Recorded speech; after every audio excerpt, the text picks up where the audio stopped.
Sugar വന്നാൽ എന്തുകൊണ്ടാണ് മുറിവ് ഉണങ്ങാത്തതെന്നറിയോ? എന്തുകൊണ്ടാണ് ഷുഗർ ഉള്ള ആളുകൾക്ക് ഒരു മുറിവ് വന്നാൽ ഉണങ്ങാത്തത്?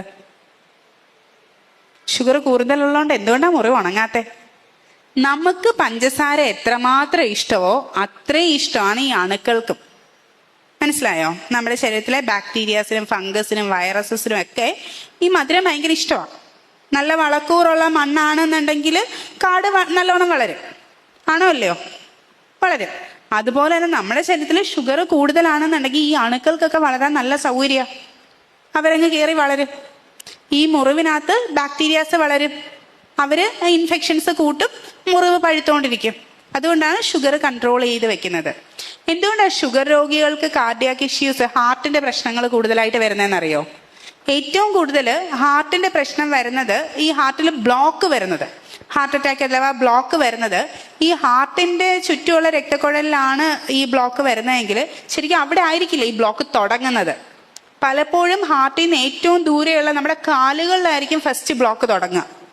രാത്രിയാകുമ്പോൾ കാല് കോച്ചി പിടിക്കുന്നേ, മരവിക്കുന്നേ, വേദന എടുക്കുന്നേ, മരിയയ്ക്ക് കൃത്യമായ വ്യായാമം കിട്ടാതെ ഈ രക്തക്കുഴലിൽ കുഞ്ഞു കുഞ്ഞു ബ്ലോക്കുകൾ വരുന്നതായിരിക്കും. നല്ല രീതിയിൽ രക്തോട്ടം അങ്ങോട്ടും ഇങ്ങോട്ടും ഒഴുകുമ്പം ഈ ബ്ലോക്ക് അവിടെ ഒട്ടിപ്പിടിച്ചിരിക്കുന്ന ബ്ലോക്ക് ചിലപ്പോൾ അവിടെ നിന്ന് തെന്നി നീങ്ങാം, വീണ്ടും സർക്കുലേഷനിൽ കയറി പല സ്ഥലങ്ങളിലായിട്ട് പോയി ഓരോ അവയവങ്ങളിൽ എത്തി. അവിടെ നിന്നും ബ്ലോക്ക് ആക്കാനുള്ളത്രയും സ്ഥലം ഉണ്ടായില്ല, ഒഴുകി ഒഴുകി എവിടെ എത്തി? ഹാർട്ടിലെത്തി, ബ്ലോക്കായി. മനസ്സിലായോ? ഇതേ രക്തക്കുഴലിന് ആ കട്ട ഏത് ഭാഗത്ത് വേണേലും ഒട്ടിപ്പിടിക്കാം, ബ്ലോക്ക് ഉണ്ടാക്കാം. തലച്ചോറിൽ ഒട്ടിപ്പിടിച്ചാൽ സ്ട്രോക്കായി, തലച്ചോറിലെ രക്തക്കുഴലില്. അതുപോലെ ഏതെങ്കിലും അവയവത്തിൽ കയറിയിരിക്കാം. അപ്പൊ ഇങ്ങനെയൊക്കെ ഒരുപാട് പ്രശ്നങ്ങൾ ഈ ബ്ലോക്കുകൾ ഉണ്ടാക്കാം, ഷുഗർ കാരണം ഉണ്ടാവാം.